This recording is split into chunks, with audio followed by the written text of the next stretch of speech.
Hello mga manay! Good morning, good morning, good morning sa inyong lahat! Sa mga hindi pa nakasubscribe, please subscribe my YouTube channel and click the notification bell para updated din kayo sa aking next video. And also mga manay, please follow my page. Ito po yung page ko. Thank you so much sa mga nag-subscribe sa akin, sa mga nag-follow. Thank you so much talaga yung mga bago. Thank you so much sa support. So ngayon ay umaga pa. Ang oras ngayon ay 6:40 mga manay. Ayan. Yan yung oras natin for today. So, magluluto tayo. Umaga nga ngayon dito mga manay. So, magluto tayo ng rice kasi magbe-breakfast na tayo, char. Yan ang ating. Hindi ko to nalinis kagabi mga manay kasi pagod na pagod yung katawan ko. So, nag-ilaw ako mga manay para makita nyo ako.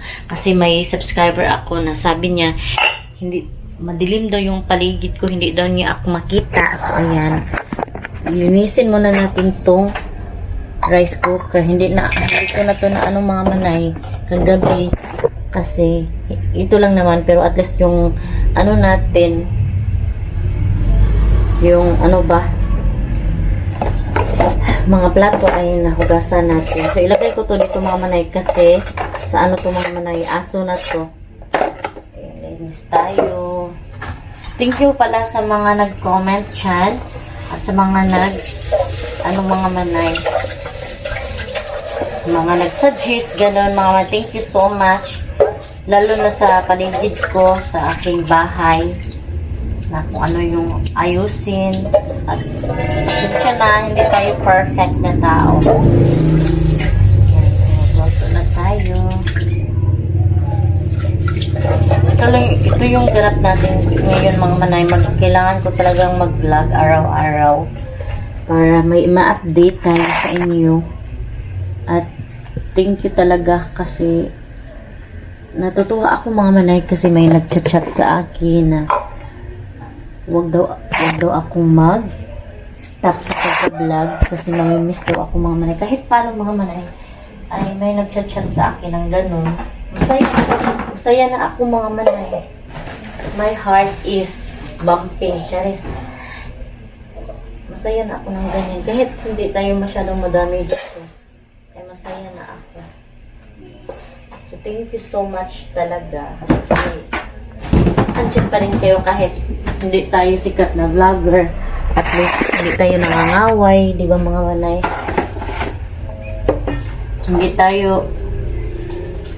Hindi tayo selfish ba? Hindi tayo selfish na vlogger. Kasi masaya tayo. Masaya tayo mga manay kung ano yung nakamit ng tao, ano yung achievement, ay masaya tayo. Hindi yung mga manay, yung bang nakita kang umaangat, pero mayroon parang taong nagagalit. Tawag niyan mga manay, insecure. Ganyan mga manay. Takot siya malamangan pa. May ganun talaga mga manay. Pag nakita niyang umaangat ka, lumalambo, o kaya ganun mga manay, ay natatakot ka umangat. May mga tao talagang ganyan mga manay, no? Matakot siya malamangan ba. Hindi natin siya mabling ganyan ang ugali niya. Sa real talk yan mga manay ha, generalize yan, hindi lang yan sa isang tao kundi sa lahat. Kasi base lang sa mga mga experience sa life, sa mga taong nahalubilo, ganun mga manay. Ganyan talaga. So itong vlog ko mga manay,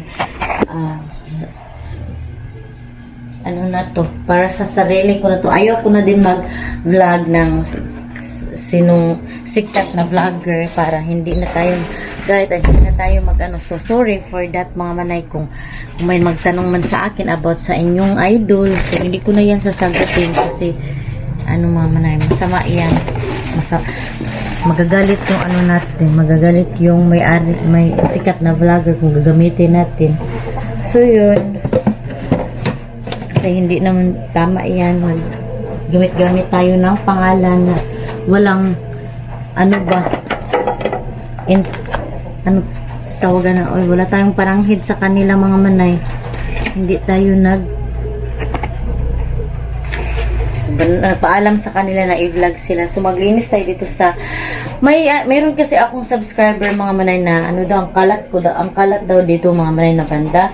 Sa alam mo, makalat dito, makalat talaga dito kasi hindi ko to ina-arrange kasi sa mister ko to na mga gamit. Nagagalit siya na pakikialaman ko yung mga gamit niya kasi sabi niya na wala ba maano siyan. Basta sa kanya yan, siya lang kasi daw may alam kung saan nilalagay kapag kasi pinapakialaman nan ay magagalit siya yan. Kapag kasi siya lang yung may alam kung saan nilalagay, saan kukunin, ganun mamahal siya. So ayaw niya ipakuan ayan o mga gamit ng ni Mr. Ayan. Ito jacket niya. Ayan mama na ipakita ko sa inyo. Sa ano kasi niya to, mga motor, ganyan ayan. Ano ito sa ano to, iwan ko ano to. Yan ay sa tabo ng ano motor. Yan, mga gamit niya yan mga manay. Ayaw niya yan ipakuan. So, maglilinis pala ako dito. May pasigan natin yung ilaw. Ayan. So, linisan ko to mga manay ito. O, brushan ko to. Kasi may subscriber ako mga manay na nagalit kasi madumi daw yung ito. So, brushan natin yan. So, thank you so much sa nag-suggest na madumi yung pituan ko. So, brushan natin. So, yan mga manay, wala akong brush. Mga manay, nawala pa. Hanapin ko muna yun. So, ito lang muna yung gamitin ko. So, may subscriber kasi ako mga manay na kita niya to na madumi. So, linisin natin. Ano kasi ako mga manay kapag tawag yan, oy. Nakikinig kasi ako mga manay sa mga suggestion ng ano ko, mga subscribers. Ganun mga manay. Kaya nga hindi tayo naka-off comment mga manay kasi nakikinig ako sa mga suggestion. So, yan. Suggest lang kayo mga manay. Tanggap ko yan kung anong sabihin nyo. Ayan, malinis na siya. Oh. Thank you din. Kasi nakikita kasi ito sa vlog. So, nakakahiya naman mga manay na madumi. So, kailangan talagang malinis. Wala kasi akong time mga manay na anuhin to. Ayan. Oh. Wala nang time kasi sobrang busy na.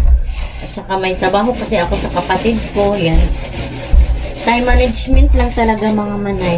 So, maaga pa naman at alas 9 pa yung natin duty sa kapatid ko sa clinic. So, alas 9 pa. So, okay pa mga manay. Magtrabaho muna tayo. So, double time. Double time talaga. Kasi wala tayong maid dito, wala tayong kasama. Ako lang kasi mag-isa. Wala akong kasama na iba. Kasi yung mister ko ay duty mga manay, palaging duty. Yan, malinis na siya.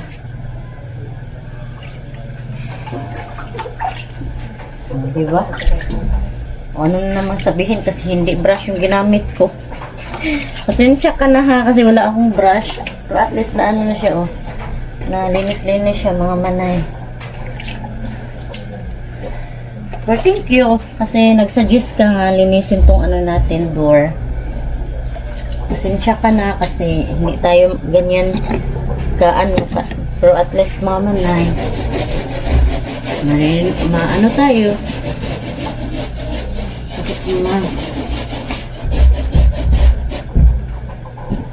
Makikinig tayo kung ano yung opinion ng ating mga subscribers. Diba? Huwag natin ikasakit yan.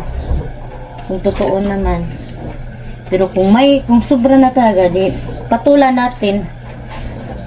Yan mga manay. Linis na siya. Hindi masyadong matanggal tong iba.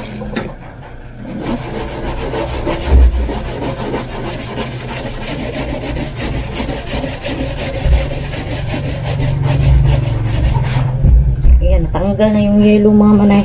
Kasi kiniskis ko ng masyado. Naging puti na. So, hello mga manay. So, ang ulam natin for today mga manay ay egg. Mag-scramble egg tayo ngayon.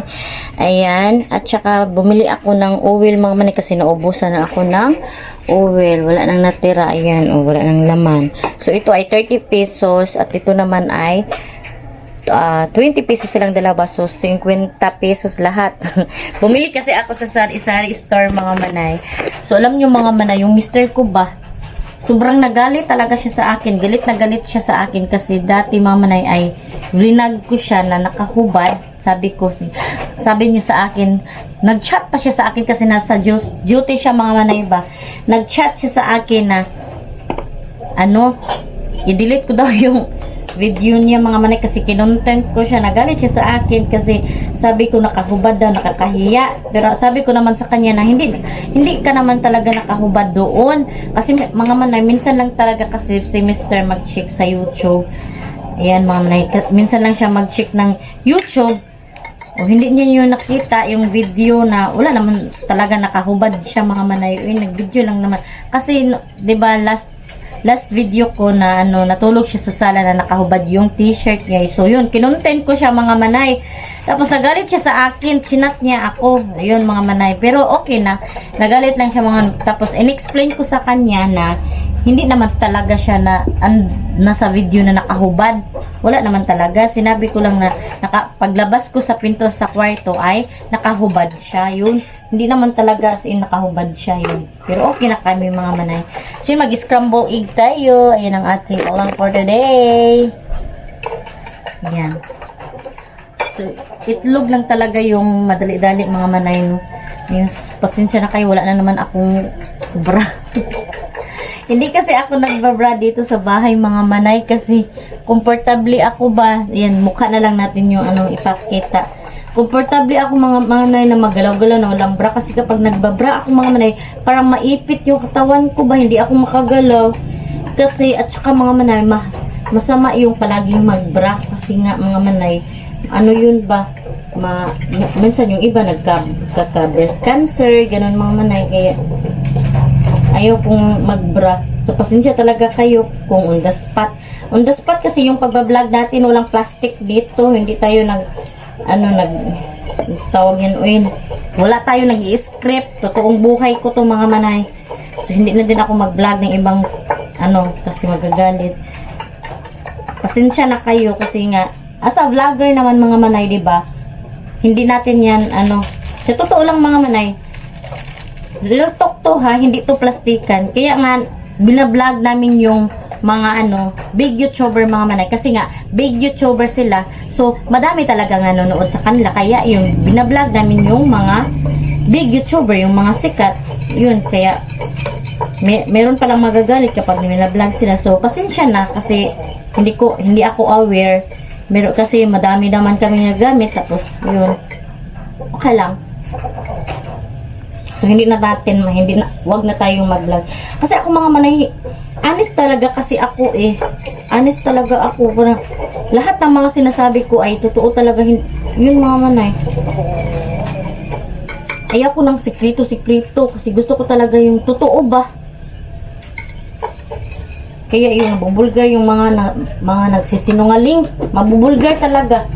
Ayaw ko ng sinungaling dito sa YouTube dahil lang magkapira ka. Hindi ba? Ano ba yan?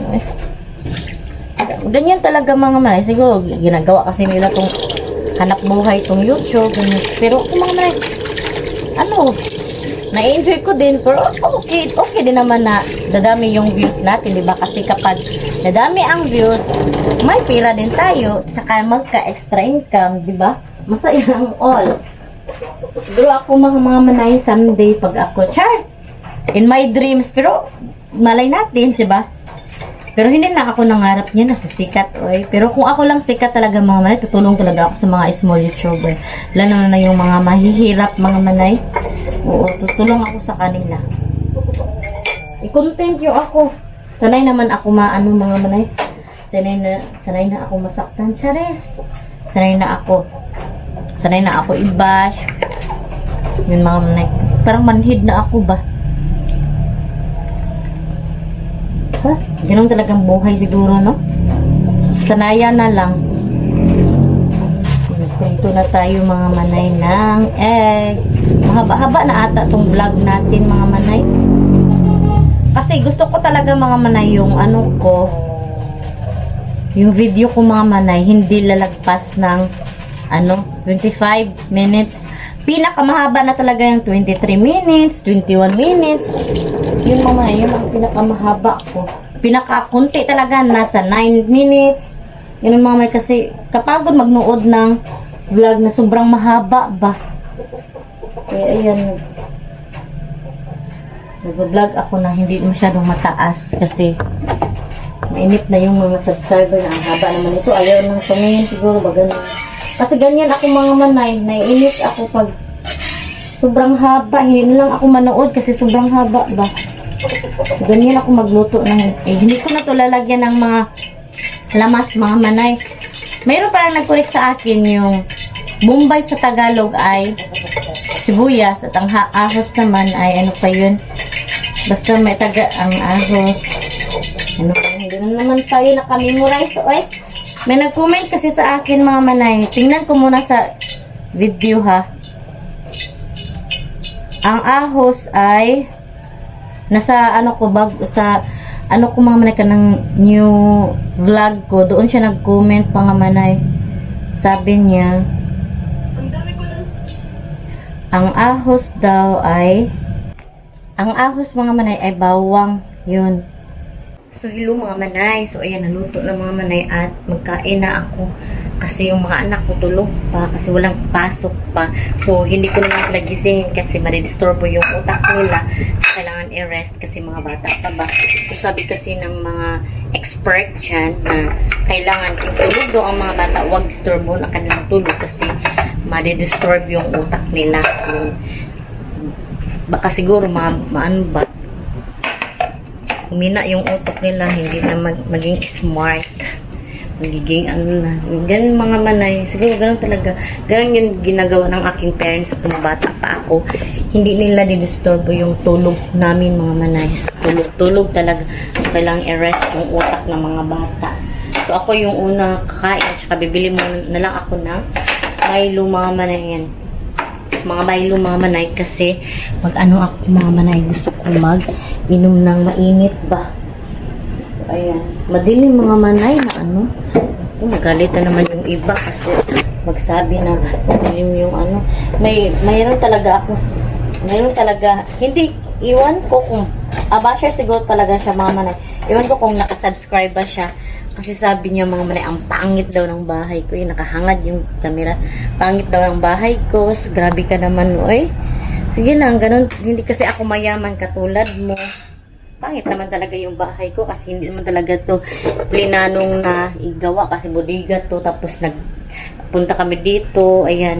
Kasi ano to, waiting shed dati ba? Tapos naging bodega. At ginawa na namin kasi itong lupa na to mga manay ay bahin ito ng aking Mr. Sa kanya na to na lupa binigyan ng kanyang mama. So hindi bahay yung inuna namin mga manay. Sa totoo lang, inuna namin ang negosyo kaysa bahay kasi anhin ang magandang bahay kung gutom ka naman, wala ka namang mabubunlot na pera. Katulad ko, di ba, wala akong pera pero may nagbayad ng boarding house. So may pera na ako. Hindi sa pangmamayabang kasi yung may nag-review talaga dito sa akin mga manay. Iwan ko kung nakasubscribe ba siya. Sabi niya hindi daw siya nag-review. Tapos kung makabash, wagas. Iwan ko sa iyo, oy. Sige, nakurat ako mga manay. Kalo kung mahulog yung pagkain ng yung aso. So yun mga manay, siguro dito ko na lang muna i-end aking vlog. Thank you so much sa mga nanood, sa mga hindi pa nakasubscribe. Please subscribe my YouTube channel and click the notification bell para updated din kayo sa aking next video. At pakilike na lang din ang aking Facebook page to mga manay. So thank you so much mga manay. See you in my next vlog mga manay. Bye bye and God bless. Ingat po kayo parati.